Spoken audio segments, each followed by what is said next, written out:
नमस्कार, आप देख रहे हैं न्यूज इंडिया। आपके साथ में हूं वंदना सरोही। प्रश्नकाल में आप सभी का स्वागत है। आज हम बात करने वाले हैं भारत और इजराइल की दोस्ती की। जी हां, नया अध्याय शुरू हो चुका है।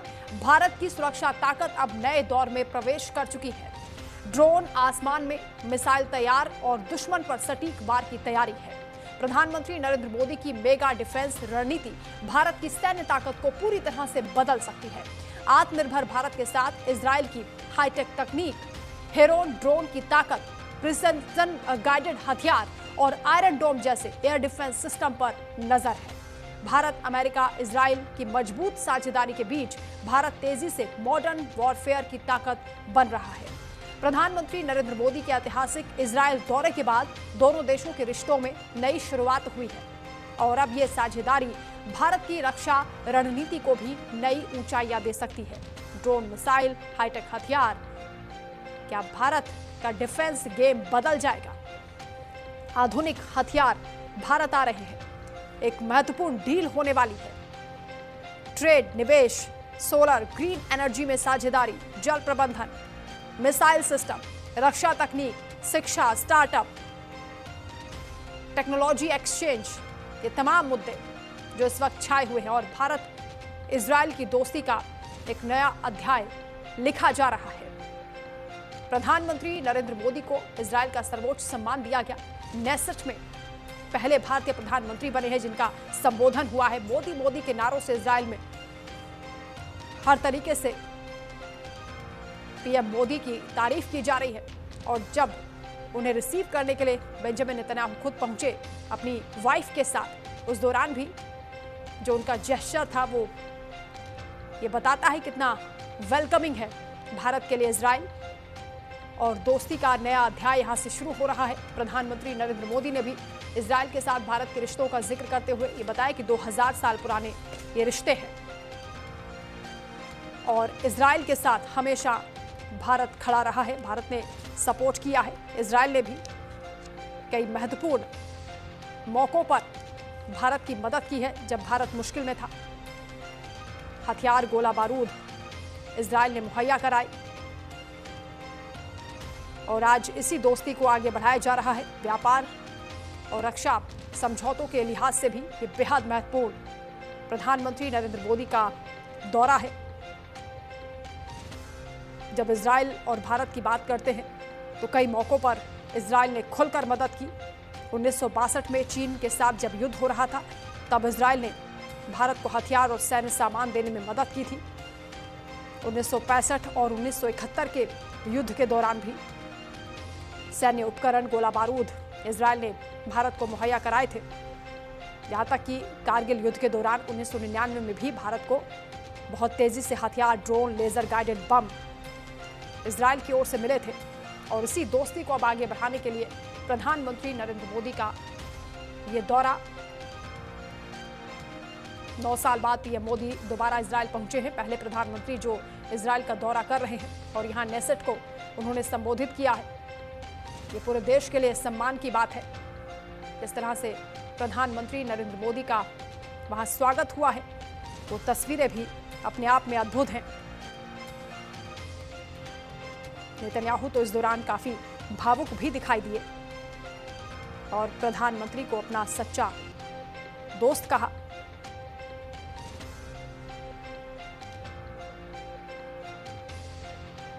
तो ये तस्वीरें उस दौरान की आपको दिखा रहे हैं जब प्रधानमंत्री नरेंद्र मोदी इजराइल की धरती पर पहुंचे। किस तरीके से पीएम मोदी का गर्मजोशी के साथ स्वागत हुआ। आज का दिन भी बेहद खास होने वाला है क्योंकि आज प्रधानमंत्री इजराइल के राष्ट्रपति इसाक हर्जोग से मुलाकात करेंगे जहां द्विपक्षीय संबंधों और क्षेत्रीय हालात पर चर्चा होगी। इस दौरान दोनों देशों के बीच बड़ी डिफेंस डील हो सकती है। इजराइल की ओर से ऑफर भी किया गया है। इसके साथ ही आज प्रधानमंत्री इजराइल के पीएम बेंजामिन नेतन्याहू के साथ डेलीगेशन स्तर की वार्ता भी करने वाले हैं जिसमें रक्षा सहयोग, मिसाइल डिफेंस सिस्टम, साइबर सुरक्षा और एडवांस टेक्निक के सेक्टर में साझेदारी पर फोकस रहने की उम्मीद की जा रही है। प्रधानमंत्री के संबोधन पर भी पूरी दुनिया की निगाहें रहीं जब पीएम मोदी ने इजरायल और भारत के रिश्तों का जिक्र किया। इस पर हम आपको एक रिपोर्ट दिखाते हैं, उसके बाद चर्चा की शुरुआत करेंगे। हाईटेक तकनीक, अमेरिका भारत इजरायल की रणनीतिक साझेदारी, और अब सवाल बड़ा है, क्या बदल जाएगा भारत का डिफेंस गेम?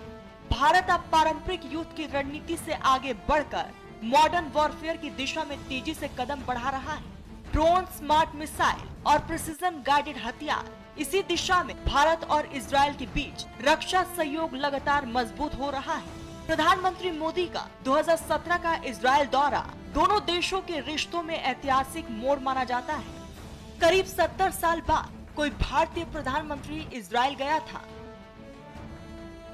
भारत इजरायल में महाडील, करीब 8.6 अरब डॉलर की रक्षा महाडील संभाग, precision guided bomb, guided advance missile system पर चर्चा, heron MK2 mail drone deal पर भी बात, आयरन डोम डिफेंस सिस्टम सहयोग पर जोर, high speed golden horizon missile offer पर चर्चा, joint manufacturing, make in India model पर फोकस, बॉर्डर निगरानी और स्मार्ट सर्विलेंस टेक्नोलॉजी पर डील, एग्रीकल्चर एनर्जी में निवेश बढ़ाएगा इजरायल, फाइनेंस एजुकेशन सेक्टर में समझौता संभव।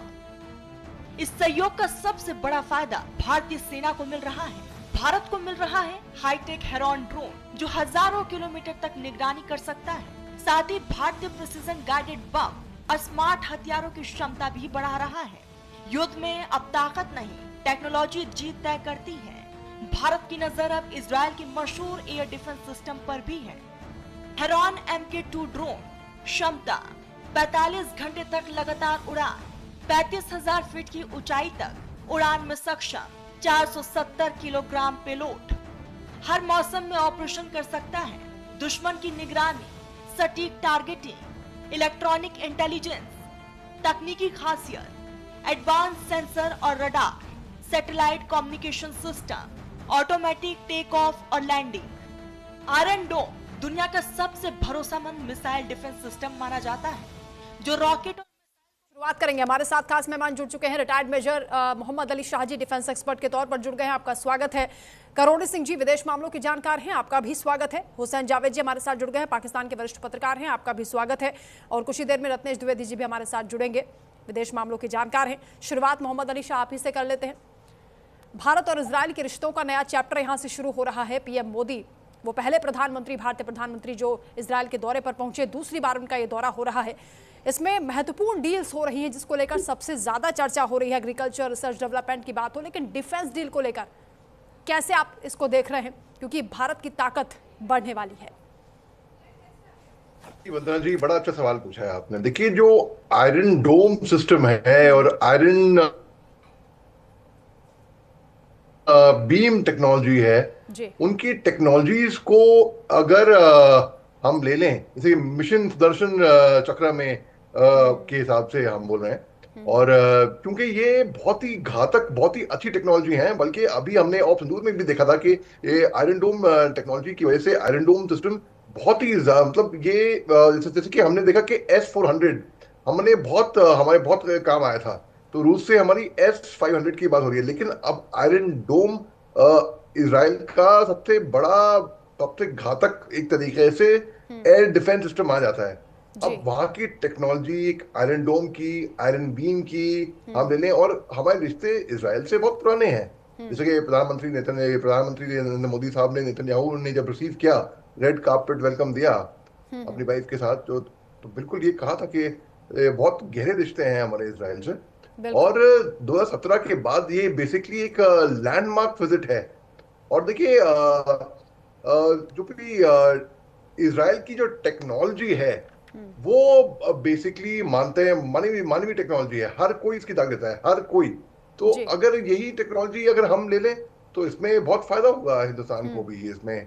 जी, तो मैं इस विजिट को मैं देख रहा हूँ कि बिलियंस की डील हो सकती है, यहाँ पर साइन हो जाए। यहाँ बिल्कुल, डील्स पर तो हम चर्चा कर ही रहे हैं। करोड़ी सिंह जी, मुझे लगता है कि वहां जिस तरीके से प्रधानमंत्री नरेंद्र मोदी का स्वागत हुआ है, जो वेलकमिंग जेस्चर वहां पर दिखाई दिया, बेंजामिन नेतन्याहू ने खुले दिल से उनका स्वागत किया, सर्वोच्च सम्मान उनको मिला। इसके साथ ही नेसेट में संबोधन करने वाले पहले भारतीय प्रधानमंत्री नरेंद्र मोदी बने हैं। ये पूरे देश के लिए गर्व की बात है।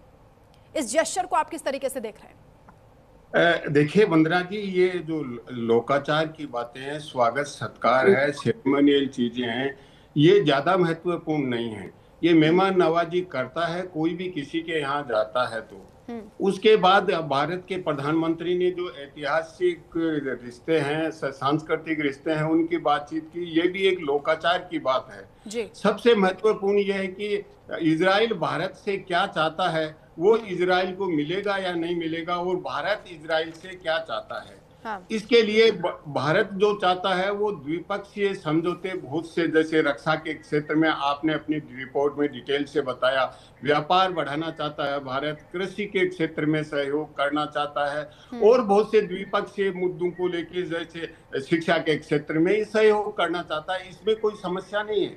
दूसरा, भारत ये चाहता है कि जो भारत का एक कॉरिडोर है, India middle east European corridor, वो इजराइल से होते हुए जाता है, तो उसको ज्यादा मजबूत करना चाहता है, उसको आगे बढ़ाना चाहता है, तो इसमें भी कोई ज्यादा प्रॉब्लम नहीं है। हाँ। तीसरा, भारत ये चाहता है कि I2 और U2 का जो मैकेनिज्म है उसको मजबूत किया जाए। यहाँ दिक्कत नहीं है, दिक्कत वहां होगी जब इजराइल जो चाहता है भारत से वो उसको मिले या नहीं मिले। उसमें सबसे महत्वपूर्ण है कि नेतन्याहू ने भारत के प्रधानमंत्री के जाने से 2 दिन पहले अनाउंस किया कि वो एक हेक्सागोन ऑफ अलायंसेज चाहते हैं, और उस अलायंसेज में भारत बहुत बड़ा एक पार्टनर है, बहुत महत्वपूर्ण भूमिका निभा सकता है और निभाएगा, ये भी उन्होंने कहा है। और ये हेक्सागोन ऑफ अलायंसेज है, उन्होंने ये कहा कि ये रेडिकल शिया मुस्लिम्स और रेडिकल सुन्नी मुस्लिम्स के अगेंस्ट में होगा। क्या भारत उस हेक्सागोन ऑफ अलायंसेज में सम्मिलित होता है? क्योंकि भारत ईरान के साथ भी उसी प्रोपोर्शन में अच्छे संबंध चाहता है। जब ह्यूमन राइट्स में अमेरिका ने ईरान के अगेंस्ट में प्रस्ताव रखा तो भारत ने ईरान का समर्थन किया। तो नेतन्याहू का जो हेक्सागोन का कंसेप्ट है, क्या उसमें भारत इजराइल का समर्थन करेगा? दूसरा महत्वपूर्ण है कि इजराइल जो मिडिल ईस्ट में अपनी एक सेसेशनिस्ट पॉलिसी अपना रहा है, जिस तरीके से उन्होंने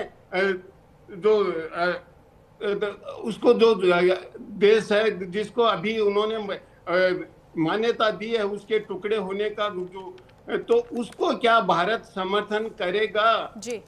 सोमालीलैंड का भारत समर्थन करेगा या नहीं करेगा? अभी इजराइल ने मान्यता दी है। तो इजराइल की जो मिडिल ईस्ट की पॉलिसी है, भारत उसमें इजराइल के साथ खड़ा होता है या नहीं होता है, ये इजराइल के लिए बहुत महत्वपूर्ण है। तो मुझे लगता नहीं कि भारत इसमें ये काम करेगा, इजराइल की आकांक्षा पूरी कर पाएगा। अगर करता है तो मेरे ख्याल से भारत के लिए कोई भी देश होता है, कोई भी पक्ष होता है, वो जब व्यापार समझौता करता है या फिर दूसरे देश के साथ कोई डील करता है तो वो ये जरूर देखता है कि उसका कैलिबर क्या है, उसका भविष्य क्या है, और इसी के साथ वो अपने हित भी साधने की कोशिश करता है। लेकिन रत्नेश जी, हाल ही में जिस तरीके से भारत के अलग अलग देशों के साथ डील्स हो रही हैं, व्यापार समझौते हो रहे हैं, और पूरी दुनिया ऐसा लगता है कि भारत की तरफ उम्मीद भरी निगाहों से देख रही है। चाहे भारत ब्रिटेन के बीच जो व्यापार समझौता हुआ उसकी बात कर लीजिए, भारत ओमान की बात कर लीजिए, न्यूजीलैंड की बात कर लीजिए, ब्रिटेन की बात कर लीजिए, अब इजराइल, यूरोपियन यूनियन के साथ और अमेरिका के साथ यूएस इंडिया ट्रेड डील। देखिए, थोड़ा सा मैं अलग सोचता हूँ। प्रधानमंत्री नरेंद्र मोदी और बाकी के प्रधानमंत्रियों की तरह नहीं है। एक अपना पर्सनल बॉन्डिंग होती है, एक व्यक्तित्व का हिस्सा होता है। जब आप देखें किसी भी वर्ल्ड लीडर से या कोई वो बाहर जाते हैं या कोई भारत आता है, तो प्रधानमंत्री नरेंद्र मोदी जिस तरह मिलते हैं वो बड़ी गर्मजोशी से और एक तरह से पर्सनल बॉन्डिंग दिखाते हैं। ये व्यक्तित्व की विशेषता है। रही बात इजराइल और भारत के बीच जो डिफेंस डील अब होने वाली है आजकल में, उससे मिडिल ईस्ट से भारत के रिश्तों पर क्या फर्क पड़ेगा, मैं ये नहीं मानता, क्योंकि ये 1-on-1 डील है। ये डिफेंस डील तो है, लेकिन ये 1-on-1 डील है अपने देश की ज़रूरतों को पूरा करने के लिए। और पूरे विश्व में जो आज माहौल बना हुआ है, जिस तरह इजराइल और ईरान के बीच पिछले साल यूएस ईरान के बीच हुआ था, पाकिस्तान हमेशा भारत के लिए खतरा बना रहता है, तमाम सारी आतंकवादी गतिविधियों को करता है, प्रश्रय देता है, आतंकवादी कैंप चलाता है, और ऑपरेशन सिंदूर के दौरान आपने देखा ही होगा, सारी बातें सामने आ गई थी। ऐसे में भारत को एक नेचुरल पार्टनर की जरूरत है।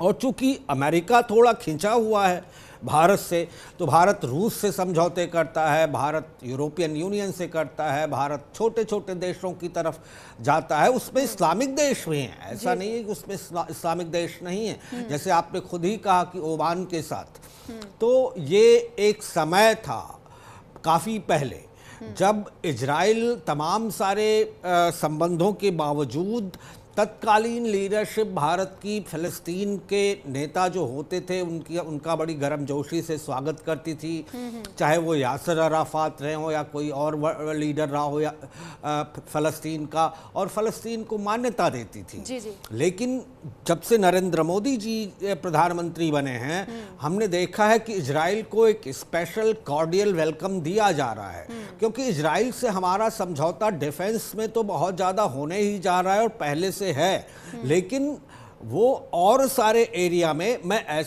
एक दिन इजरायली एम्बेसी में जो भारत में इजराइल का दूतावास है वहाँ के स्पोक्स पर्सन से बात कर रहा था, तो वो बता रहे थे मिस्टर गायनीर कि भारत यहाँ पर इजराइल यहाँ पर तमाम सारे सेंटर ऑफ एक्सेलेंसेस एस्टेब्लिश कर रहा है, तमाम सारी यूनिवर्सिटीज में तमाम सारे डेवलपमेंटल प्रोजेक्ट से जुड़ा हुआ है। तो ये सब भी इजराइल करता रहा है। और एक ज़माने में सूक्ष्म जल परियोजना भी इजराइल की भारत आई थी, जिसने सिंचाई की पूरी तकनीक ही भारत में बदल दी थी।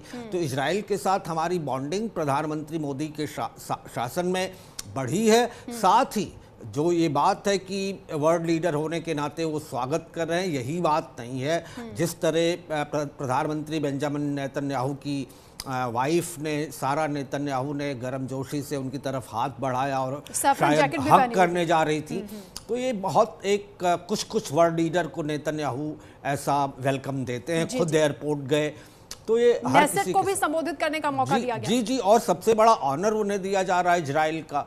तो ये एक अटूट रिश्ता है भारत और इजराइल के बीच। ठीक है, हुसैन जावेद साहब, पाकिस्तान कैसे देख रहा है भारत के प्रधानमंत्री के इजराइल विजिट को, क्योंकि आतंकवाद को लेकर भी, गाजा पीस को लेकर भी खुलकर उन्होंने बात की है वहां पर।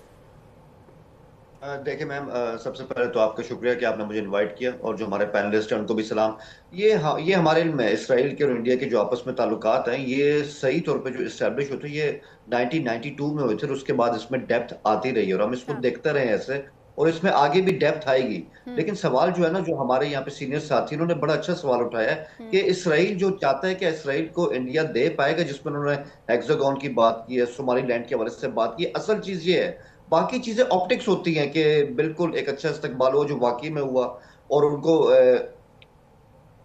मोदी जी का एक जो इमेज है वो हर जगह ऐसे ही कि जहां भी जाते हैं उनके यही होती है कोशिश के पर्सनल जो उनकी इस तरह पीआर है वो वहां पे इस तरह चले, जो कि चलती भी, ये बात बिल्कुल सही है। लेकिन असल चीज होती है इंटरेस्ट की, इंटरनेशनल रिलेशन इंटरेस्ट के हवाले से चलते हैं। मैं भी यही सारी तफसीलात जो है मैंने यहाँ पे चेक किए कि आपने खुद कहा कि आपको ड्रोन मिल रहे हैं, पर्सनल पीआर लेकर फिर अब आपके प्रधानमंत्री क्यों नहीं चले जाते शहबाज शरीफ? खैर देखें, अब वो उनकी पीआर कितनी चल रही है ये तो दुनिया को पता है, वो तो हमें, वो आपको भी पता है, लेकिन आप लोग उसको मानेंगे नहीं, उसको छोड़ देना। उसमें सवाल ये, मैं सिर्फ उसमें सिर्फ एक लाइन कहूंगा। देखिए, इसराइल के साथ तो हमारे ताल्लुकात है ही नहीं, ये दुनिया जानती है, लेकिन हम इसराइल की जरूरत भी नहीं, क्योंकि हम जाते हैं वॉशिंगटन, हम जाते हैं बीजिंग, और पीएम अभी मॉस्को जा रहे हैं। तो एक फर्क वाज़ेह है ना कि आलमी ताकतों के जो कैपिटल्स हैं हम तो वहां जा रहे हैं, तो फर्क और पीआर तो यहाँ पे सामने आ गया। एक और बात, मैं ये भी जानता हूं कि अभी जो आपने कहा कि जो डील्स हुई हैं, बड़ी इंपॉर्टेंट डील्स हुई हैं आपकी इसराइल के साथ, आपने उसमें एरोडोम के हवाले से भी की हैं और उसमें और भी चीजें हैं। लेकिन याद रखें, ये सिस्टम वही है जो पिछले साल जून में जो ईरान के मिसाइल थे ना, उनको इसराइल में आने से रोक नहीं सका, और इसराइल में बड़ी तबाही भी हुई थी। तो ये आप जरूर लें, लेकिन इसके जो है ना कोई इतने अच्छे कॉन्सिक्वेंसेस थे नहीं। और सबसे अहम बात, देखिए, डिफेंस डील आज के दौर में कामयाब वो होती है जो किसी मुल्क की एयरफोर्स को फायदा दे। मैंने ये सारी लिस्ट देखी है कि किन किन चीजों पे बात हुई है। इसराइल इंडिया की एयरफोर्स के हवाले से कोई प्लान नहीं है, जेट्स के हवाले से कोई प्लान नहीं है, और वो मिसाइल इंडिया के पास वो ही है, क्योंकि अभी भी 5th जनरेशन जेट है वो आपके पास नहीं है। अच्छी भली प्योटन साहब आए थे इंडिया में, एक डील अच्छी भली इस तरह हो जाती कि सखोई 57 आपको मिल जाता है, पता नहीं वो डील भी क्यों नहीं हुई है। तेजस का हाल आपके सामने है, 35 जो तैयारे हैं उनको की सवाल तो अभी भी मोहम्मद अली शाह, ये जो डील की चर्चा हो रही है सबसे ज्यादा फोकस में MK ड्रोन है, हेरोन MK2 ड्रोन, इसके साथ ही आयरन डोम जो डिफेंस सिस्टम है उसकी बात हो रही है, गोल्डन हेराइजन जो मिसाइल है उसकी चर्चा हो रही है। इजराइल ने ऑफर किया है और इसको लेकर हुसैन जावेद साहब किस तरह की बातें कर रहे हैं, ये कह रहे हैं इससे कोई ताकत बढ़ेगी नहीं भारत की।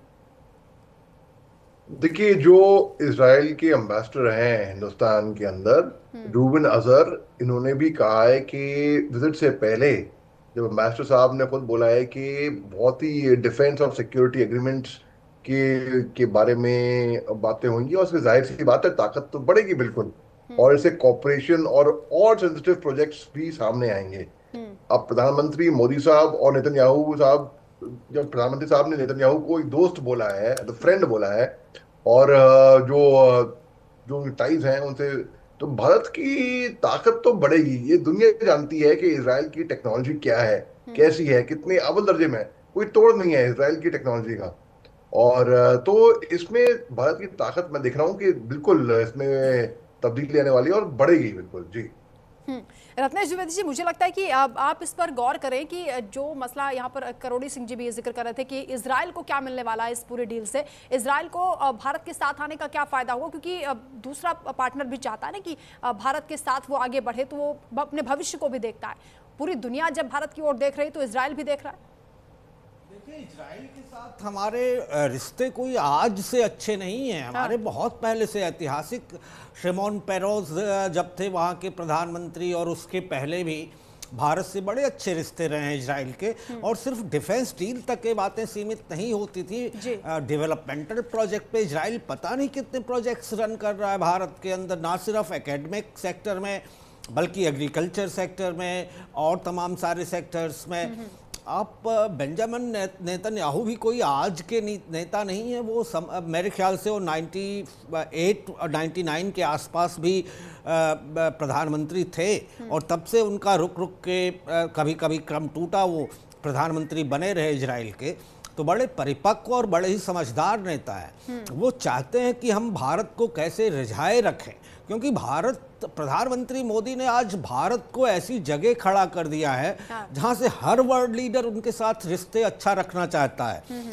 प्रेसिडेंट ट्रंप कई बार अपने आउटस्पोकन पर्सनालिटी की वजह से कई बार तमाम सारी चीज़ें बोलते हैं, फिर उसको रियलाइज करते हैं और वो कह पड़ते हैं कि प्रधानमंत्री मोदी उनके बड़े अच्छे दोस्त हैं। जब उन्हें रियलाइज होता है कि प्रधानमंत्री मोदी ऐसी जगहों पर चुप रहना पसंद करते हैं, वर्ल्ड लीडर की ओपिनियन आप आने दीजिए, क्या कहते हैं वो भारत के बारे में और भारत सरकार के बारे में और प्रधानमंत्री मोदी के बारे में। यही चीज एक गंभीरता लाती है व्यक्तित्व में। आप इंटरनल फ्रंट पे देख लीजिए, प्रधानमंत्री मोदी जहां एक तरफ इजराइल के दौरे पर हैं, उत्तर प्रदेश के मुख्यमंत्री जापान और सिंगापुर के दौरे पर हैं, उत्तर प्रदेश के मुख्यमंत्री उप मुख्यमंत्री केशव प्रसाद मौर्य वो जर्मनी के दौरे पर हैं, डॉक्टर एस जयशंकर भी गए हुए हैं कहीं पर। तो ये पूरा एक सिस्टम इस समय जो हमारा कूटनीतिक, मिलिट्री और डिफेंस का, जनरल उपेंद्र द्विवेदी बिल्कुल दुनिया भर के जो दिग्गज अर्थशास्त्री हैं उसका भी मैं आगे जिक्र करूंगी। भारत की ताकत, तमाम खासियतों पर भी हम चर्चा करने वाले हैं जो भारत की ताकत है। रत्नेश, देखिए, इजराइल की जो इस समय स्थिति है वो मिडिल ईस्ट में पिछले दो सालों से बड़ी कॉम्प्लेक्स हो गई है। लंबे समय तक वो गजा में एंगेज रहा, और फिर उसके बाद उसका ईरान के साथ भी पिछले जून 2025 में एयर स्ट्राइक उसने की थी। अभी जो ईरान के साथ वहाँ पर सिचुएशन जियोपॉलिटिकल और मिलिट्री और स्ट्रेटजिक बन रही है, उसमें भी इजराइल का अमेरिका के साथ पार्टनरशिप है जी। तो ऐसे में इजराइल के प्रधानमंत्री बेंजामिन नेतन्याहू, जिन्हें प्यार से वहाँ की जनता बीबी कहती है, वो हमेशा यही चाहेंगे कि भारत के साथ उनके रिश्ते प्रधानमंत्री मोदी के साथ अच्छे बने रहें, जिससे जब भी ज़रूरत पड़े वो उन रिश्तों का बेनिफिट, या बेनिफिट मैं नहीं कहूँगा, उन रिश्तों को भुना सकें।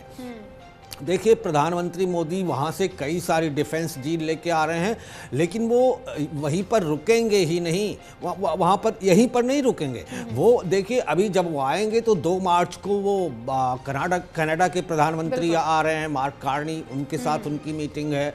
मैं यही बता रहा था, सीएम योगी आदित्यनाथ वो सिंगापुर और जापान के दौरे पर हैं, विदेश मंत्री भी किसी देश के दौरे पर गए हैं। आपने अगर आप इसको पूरा अध्ययन करें, अगर प्रधानमंत्री या फिर डिफेंस डील हो, नहीं, ट्रेड ये नहीं कह की बात हो, रहा, मैं ये कह रहा हूं कि चर्चा प्रधानमंत्री मोदी के कार्यकाल का अगर अनुभव करें, आप पूरा एनालिसिस करें, तो विदेश यात्रा और वहां से डील कराना इनके लिए जैसे जादू की छड़ी हो गया है। ना सिर्फ प्रधानमंत्री मोदी, बल्कि उनके और मंत्री और उस कैबिनेट के, और उसके बाद जो स्टेट के मिनिस्टर्स हैं जो बीजेपी से बहुत ज्यादा अंदर तक जुड़े। ठीक है रत्नेश जी, आपकी बात को आगे बढ़ाते हुए करोड़े सिंह जी, जो भारत और इजराइल के रिश्ते हैं, प्रधानमंत्री ने कहा कि 2000 साल पुराने हैं और इन रिश्तों का जिक्र उनके धार्मिक ग्रंथ में भी मिलता है। मैं ये जानना चाहती हूँ हमारे दर्शकों के लिए कि नेहरू जी के समय पर और अटल जी के समय पर किस तरह से विदेश नीति रही इजराइल को लेकर, और बदलते परिप्रेक्ष्य में आज जब भारत देखता है इजराइल और भारत के रिश्तों के दूसरे अध्याय की शुरुआत हो रही है, कैसे आप इसको आंकते हैं? देखिए, भारत की विदेश नीति की 2 प्रमुख विशेषताएं शुरू से रही हैं और उसमें कुछ मामूली परिवर्तन आता रहा, लेकिन आधारभूत परिवर्तन नहीं आया। उसमें पहला जो तत्व है वो है स्ट्रेटेजिक ऑटोनॉमी और दूसरा है डीहाइफेनेटेड पॉलिसी। और इजराइल के साथ अगर हम गहरे रिश्ते बनाते हैं, वो पैलेस्टाइन की कीमत पे बनाते हैं या पैलेस्टाइन और इजराइल के दोनों के बीच में हम डीहाइफेनेटेड पॉलिसी कहाँ तक रख पाते हैं, ये भारत की नीति का टेस्ट है। दूसरा, ईरान और इजराइल के बीच में हम डीहाइफेनेटेड कहाँ तक बना पाते हैं। दूसरा जो स्ट्रेटेजिक ऑटोनॉमी है, क्या कहीं ऐसी स्थिति तो नहीं बन रही है कि हमारी स्ट्रेटेजिक ऑटोनॉमी कुछ केसेस में स्ट्रेटेजिक एम्बिग्यूटी तो नहीं बन रही है जिस तरीके की हम पॉलिसी परस्यू कर रहे हैं। तो हमारे नेता अलग अलग देशों में जा रहे हैं, ये महत्वपूर्ण नहीं है। महत्वपूर्ण ये है कि भारत का हित साधन कहाँ हो रहा है, किस रूप में हो रहा है। देखिए, हमारे प्रधानमंत्री इजराइल गए तो कुछ अच्छे नारे दिए गए, सलोम मोदी, बीबी मोदी, मोदी बीबी ब्रोमांस, भाईचारा, तो ये सब चीजें हैं, इनका कोई महत्व नहीं है। महत्व है हित कहाँ पूरा होता है और उस हित पूरा करने में हम कहाँ समर्थन दे रहे हैं इजराइल का, कहाँ इजराइल हमें समर्थन दे रहा है। देखिए, इजराइल और भारत दोनों ने कहा कि हम आतंकवाद का विरोध करते हैं और ये हमेशा कहते हैं। दुनिया का कोई देश ये नहीं कह रहा कि हम आतंकवाद का समर्थन करते हैं। पाकिस्तान तो यूएन सिक्योरिटी काउंसिल में वाइस चेयर है आतंकवाद विरोधी कमेटी का, तो सब ये कहते हैं, जबकि हम कहते हैं कि पाकिस्तान आतंकवाद फैला रहा है। हाँ। तो ऐसी स्थिति में ये सामान्य बातें हो गई, इनका कोई ज्यादा महत्व नहीं रहा है। लेकिन क्या हम इजराइल के प्रधानमंत्री, जिस पे इंटरनेशनल कोर्ट का वारंट है, वो स्वयं के देश में बहुत से भ्रष्टाचार के आरोप का समर्थन कर रहे हैं, जुडिशियल रिफॉर्म को लेकर विवादास्पद हैं, ऐसी स्थिति में क्या इजराइल के प्रधानमंत्री भारत के हित को कितना पूरा कर पाएंगे और भारत इजराइल के हितों को पूरा करने में क्या समर्थ होगा? जब हम ये कहते हैं कि किसी भी वार में इनोसेंट नहीं मरने चाहिए, गजा में इजराइल ने 72,000 लोगों को मारा है, उसमें महिलाएं और बच्चे हैं। करोड़े सिंह जी, लेकिन इस विषय पर भी प्रधानमंत्री मोदी ने वहां पर चर्चा की है और जो गाजा पीस बोर्ड बना है उसमें उसके लिए भी भारत को ऑफर आया है, उस पर भी सरकार विचार कर रही है। इस पर आगे क्या कदम होगा देखना होगा। लेकिन मोहम्मद अली शाह जी, क्योंकि आतंकवाद को लेकर बाकायदा यहाँ कोट करते हुए प्रधानमंत्री मोदी ने 26/11 मुंबई हमले का जिक्र किया और क्योंकि उसमें इजराइल के भी कई लोग मारे गए थे, उन्होंने कहा कि आपके दर्द को हम समझ सकते हैं, आतंकवाद के खिलाफ सहयोग की बात यहाँ पर हो रही है। नहीं वंदना जी, बिल्कुल बल्कि मैं सहमत हूँ। हमारे जो सीनियर पैनलिस्ट ने यहाँ बोला है अभी कि नेतन्याहू कुछ भी हो, दोस्त है हमारे, अच्छी बात है, लेकिन असली दोस्त वही होता है ना जो आईना दिखाता है। नेतन्याहू के ऊपर इंटरनेशनल क्रिमिनल कोर्ट के भी अरेस्ट वारंट है और गाजा पट्टी में कई सारे बेगुनाह महिलाएं, बच्चों को मारने का आरोप है इनके ऊपर और बहुत से लोग हजारों की तादाद पे वहाँ पे मरे भी हैं।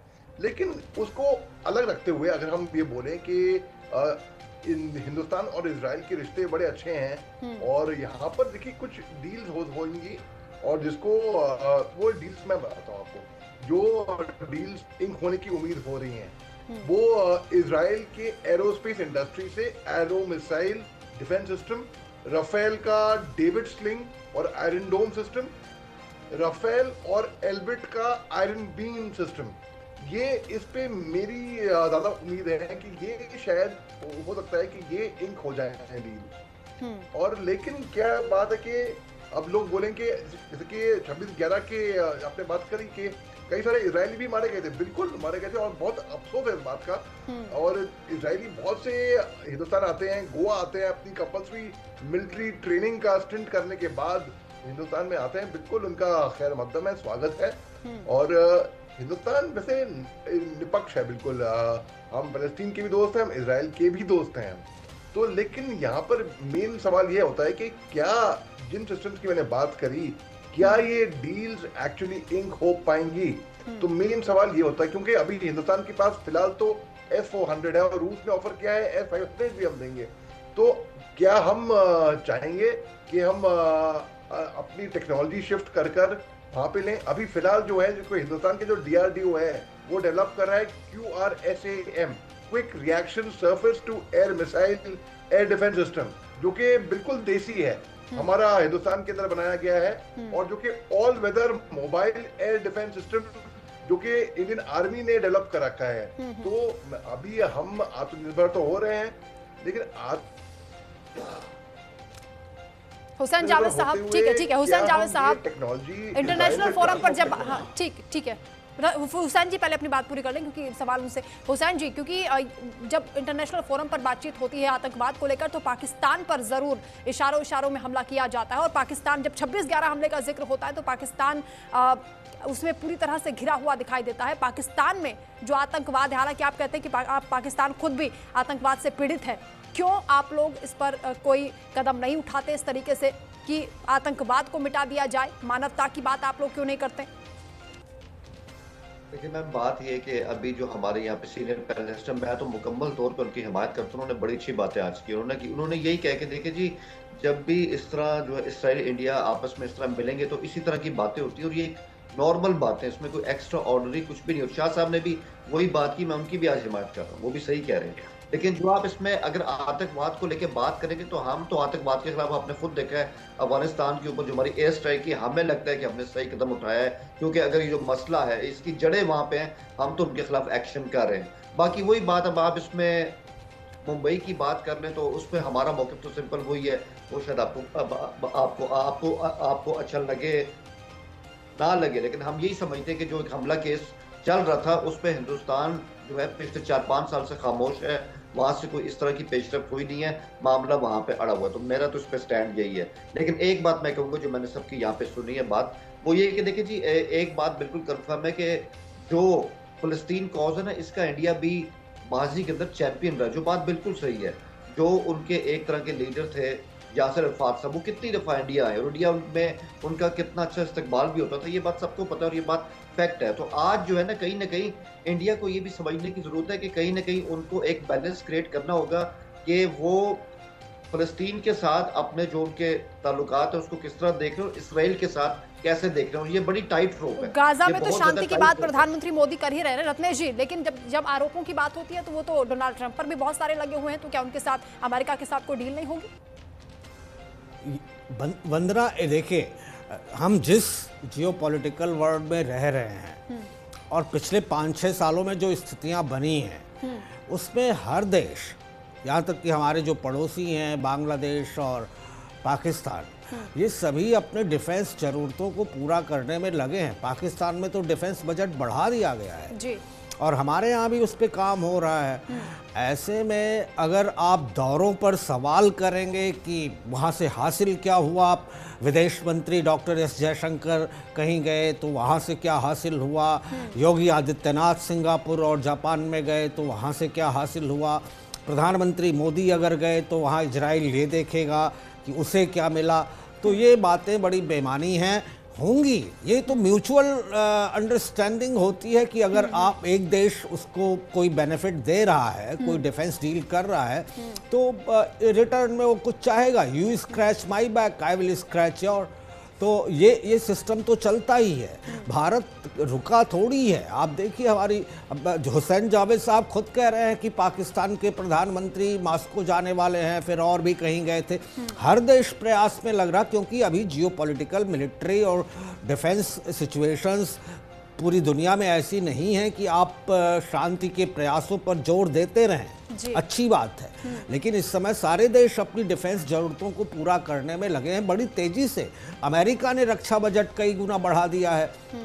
आप मिडिल ईस्ट में क्या चल रहा है, आज से नहीं चल रहा है। वहाँ पर 2001 जब जॉर्ज डब्ल्यू बुश ने अपनी सेनाएं उतारी थी, और उसके पहले भी जब फर्स्ट गल्फ वार हुई थी 1991 में, उसके भी पहले आप इतिहास में जाते चले जाएं, मिडिल ईस्ट हमेशा अशांत ही रहा है।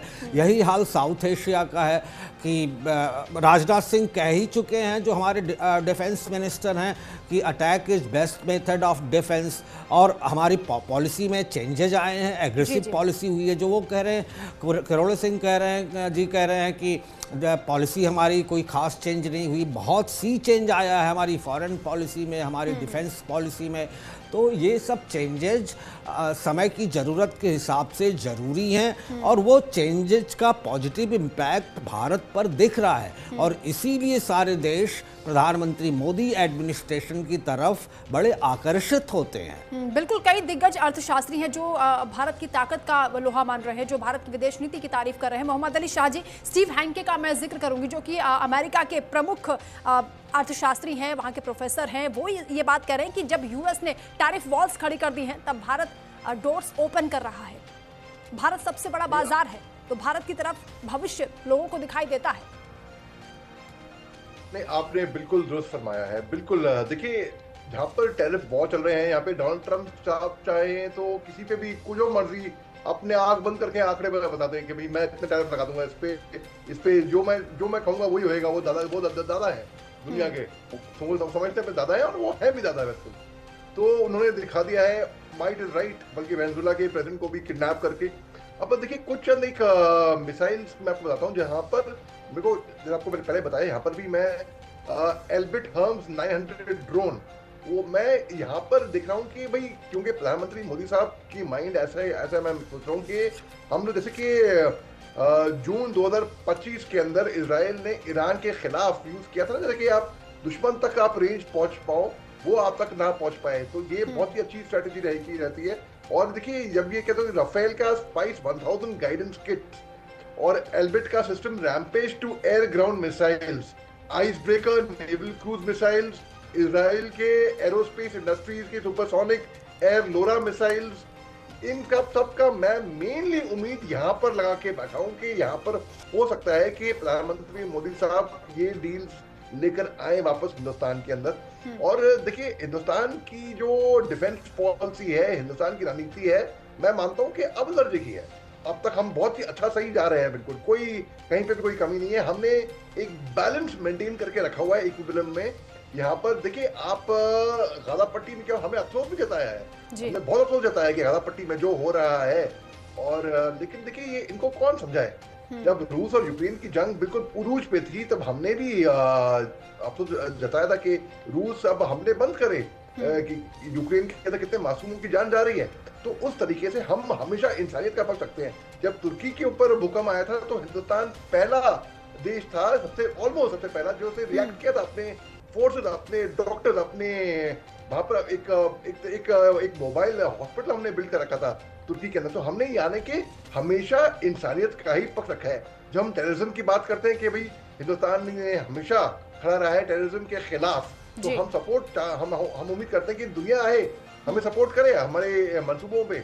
कि हमने एंटी टेररिज्म स्टैंड ले रखा है और हमारी पॉलिसी जो है ना कि अगर हमारे भारत की सरजमीन पे कोई हमला हुआ तो उसको एक्ट ऑफ वॉर माना जाएगा। बिल्कुल, भारत कभी भी युद्ध के पक्ष में नहीं रहता है और भारत ने हमेशा शांति की ही बात की है। करोड़े सिंह जी, ऑपरेशन सिंदूर के दौरान भी इस बात का एहसास हुआ कि भारत आत्मनिर्भर बन रहा है, सेल्फ डिपेंडेंट हो रहा है। इसकी कितनी बड़ी आवश्यकता है। ब्रह्मोस मिसाइल का जब जो धमक की बात होती है पाकिस्तान में, आज भी उसकी गूंज सुनाई देती है।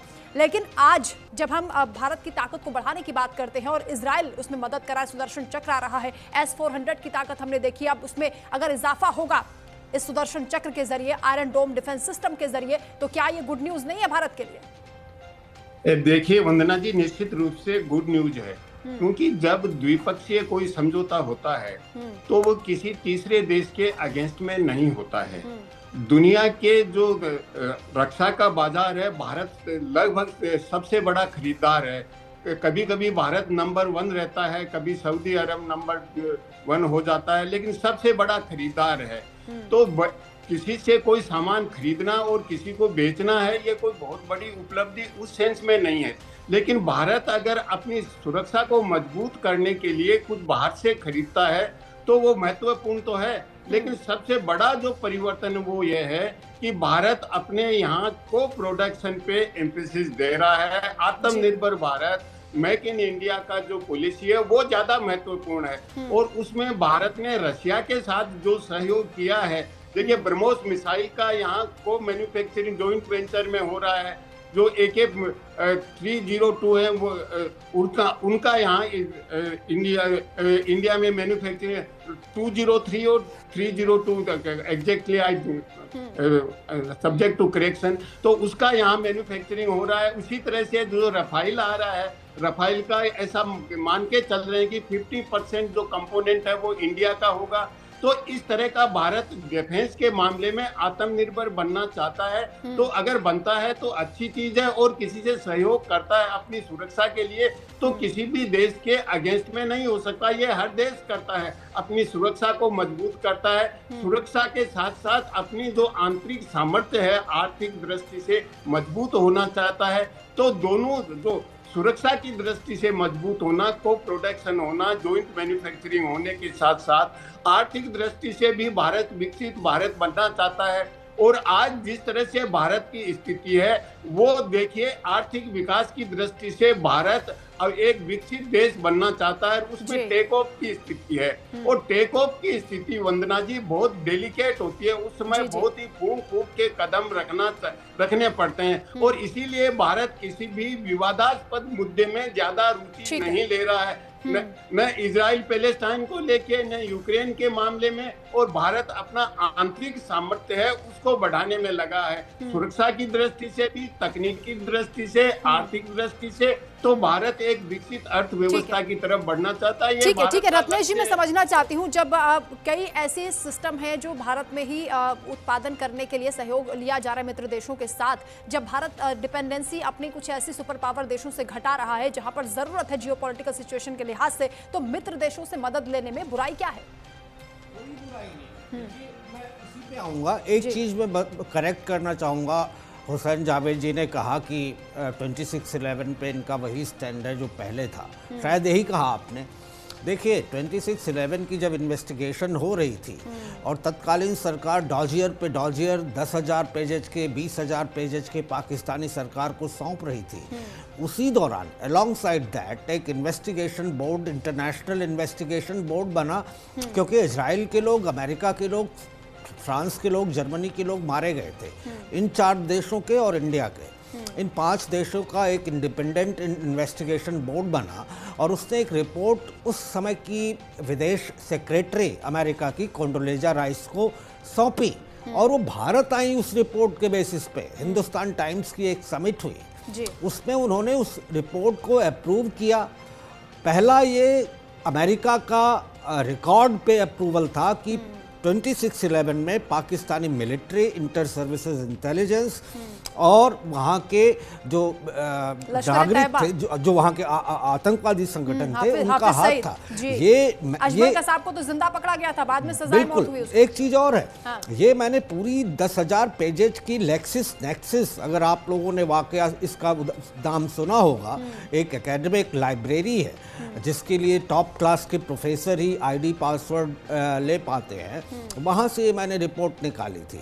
अब मैं आता हूँ भारत क्यों करे और क्यों ना करे। देखिए हर कोई देश कर रहा है। सोवियत यूनियन के समय से रूस भी बाहर निकल रहा है, वो अपने आर्सेनल्स को मॉडर्नाइज कर रहा है। आप देखिए जो अंटार्कटिका है वहाँ का 70% कंट्रोल अभी भी रूस के पास है। वो वहाँ इंटरकॉन्टिनेंटल बैलिस्टिक मिसाइल्स का परीक्षण करता है और उसी के डर से प्रेसिडेंट ट्रंप ग्रीनलैंड पर अधिकार जमाना चाहते हैं और वहाँ पर एक गोल्डन डोम बनाना चाहते हैं। भारत अच्छा कर रहा, मेक इन इंडिया का कॉन्सेप्ट है, डसाल्ट जैसी कंपनियां आ रही हैं, बोइंग आ रही है, ये सब लॉकहीड मार्टिन आ रही है, तमाम सारी रूस की तमाम सारी कंपनियां यहाँ आके प्रोडक्शन करती हैं डिफेंस का। आप देखिए उत्तर प्रदेश जो सबसे पिछड़ा इलाका माना जाता था देश का, पूर्वांचल अगर आप जाते थे तो सड़कें नहीं होती थी, वहाँ डिफेंस मैन्युफैक्चरिंग कंपनियां योगी जी लेकर आ रहे हैं। बेंगलोर जाके देखिए आप, अमेठी में AK-47, अमेठी जो कभी कांग्रेस सरकार का गढ़ माना जाता था वहाँ। जी ठीक कहा आपने, उत्तर प्रदेश में जिस तरीके के हालात बन रहे हैं पहले से अब बहुत बेहतर व्यवस्था भी है और सुरक्षा के लिहाज से भी निवेशकों का भरोसा बढ़ा है। इस पर हम आगे चर्चा करेंगे, लेकिन हुसैन जावेद साहब कुछ कहना चाह रहे हैं, बोलिए। आई नो कि आपके पास टाइम कम है, मैं सिर्फ इसमें 2 लाइन कहूंगा और इसका जवाब मुझे मेरे पैनल से अगर दें।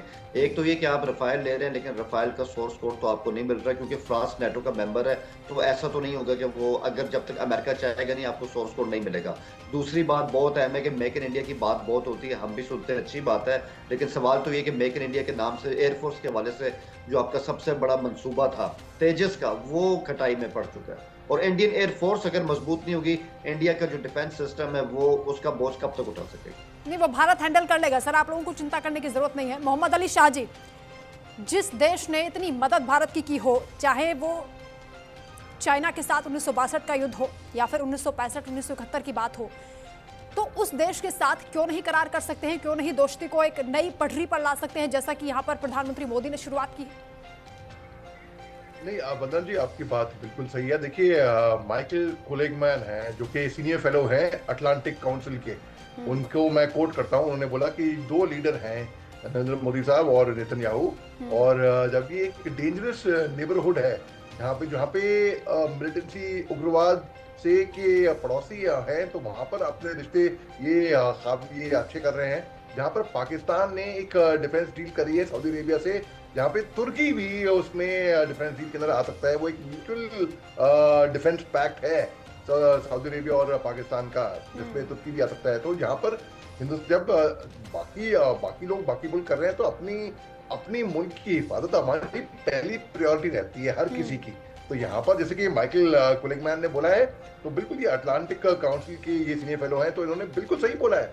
जब ये जो लीडर अपने डिफेंसेस अच्छी कर रहे हैं, पुख्ती कर रहे हैं, तो इसमें हर्ज ही क्या है। और अगर जब पुराने रिश्ते हमारे, जैसे कि रूस से हमारे रिश्ते 75 साल से भी पुराने हैं, हमारे बहुत ऑल वेदर फ्रेंड रहे हैं रूस, तो अब हम रूस का इक्विपमेंट यूज कर रहे हैं। S-400 रूस ने ऑफर किया है, बल्कि S-500 भी।